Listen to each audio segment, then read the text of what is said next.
కొన్ని మాసాయిపేట మండలంలో, కొన్ని రామాయంపేట మండలంలో, కొన్ని తూఫ్రాన్ మండలంలో, దుబ్బాక మండలంలో, సిద్దిపేట మండలంలో, ఇతరాత్ర పక్కనున్న అన్ని మండలాల్లో అక్కడ 4 గ్రామాలు, ఇక్కడ 4 గ్రామాలు, పోలీస్ స్టేషన్ పోవాలన్నా, రెవెన్యూ డివిజన్ పోవాలన్నా, ఇంకెక్కడ పోవాలన్నా మరి పోలీస్ స్టేషన్ సంబంధించిన డిఎస్పీలు కానీ, సిపిలు కానీ, మరి సిఐలు కానీ మరి అన్ని గ్రామాలతోటి లింక్ ఉన్నది.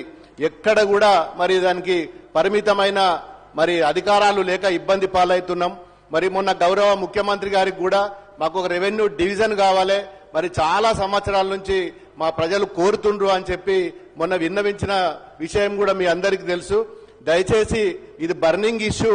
మరి మీరందరికీ కూడా గౌరవ ముఖ్యమంత్రి మన మీ స్పీకర్ ద్వారా గౌరవ మంత్రులకు, గౌరవ ముఖ్యమంత్రి గారికి కూడా నేను రిక్వెస్ట్ చేస్తున్నా, ఇది చాలా ఇంపార్టెంట్ ఇష్యూ. మాకు రెవెన్యూ డివిజన్ గురించి రెవెన్యూ డివిజన్ త్వరలోనే ప్రకటించాలని చెప్పి మరి గౌరవ మంత్రి స్పీకర్ ద్వారా